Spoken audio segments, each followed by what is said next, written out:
So we are going to talk about the Golden Tablets, the Book of Mormon. My people, the Seneca, influenced Joseph Smith to start one of the most wealthiest religions in the world. Yes, there is evidence suggesting that Joseph Smith, the founder of Mormonism, may have been influenced by the Handsome Lake religious teachings and visions. And yes, they are one of the most wealthiest religions in the world. So anyway, these golden tablets apparently have some form of Paleo-Hebrew. I think they call it Reformed Egyptian.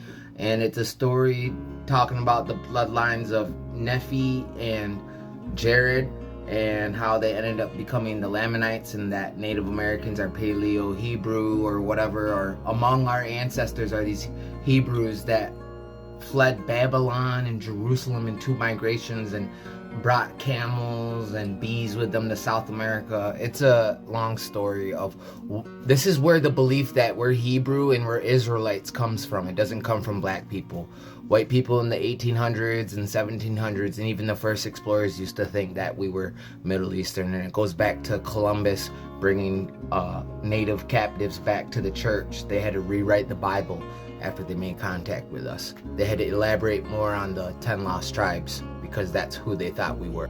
But anyway, Joseph Smith says God translated these tablets for him and he found them in a mound. I'm gonna show you the mound. So building the Erie Canal, they found these. They also found giant remains. Joseph Smith did. So here's the tablets again, and I'm going to show you the alphabet of what they're saying it's right. Right here, this is like Reformed Egyptian. But yeah, Reformed Egyptian, talking about the Jews and the Nephi and Nephi, right? Some people think that this is like these Nephilim bloodlines, these giants with red hair and all that too. But there has been other tablets and plates found in Illinois, and I guess these were debunked, that they were fake, and they were trying to push the narrative that this Book of Mormon is true. So I'm going to tell you the real history about it.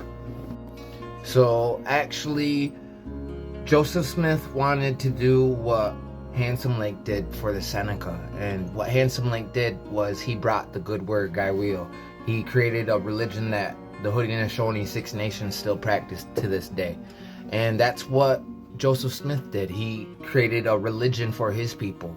But he learned how to do this from the teachings of Handsome Lake and his disciples. So with my research, I'm going to tell you where these plates come from and whether this is a true story or not.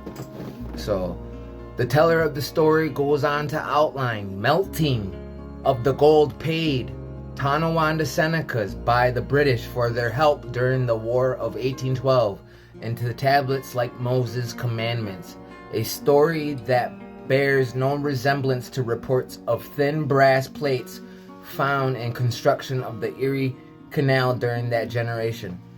They told their stories in their own writing, taught him how to read it, then told him how he would make the discovery of this golden book a media event. So basically, the Senecas told Joseph Smith these stories, and they used the gold that the British gave them for their involvement of the War of 1812 and smelted it down and made these tablets. And that's what I've uncovered, that the Mormon religion, one of the wealthiest religions in the world, was influenced and maybe even created their Book of Mormon by Senecas, disciples and followers of Handsome Lake. Go ahead and give this a share for me. And I forgot to add, here's other things that Joseph Smith has translated, but go ahead and give that a look. But yeah, the Book of Mormon debunked.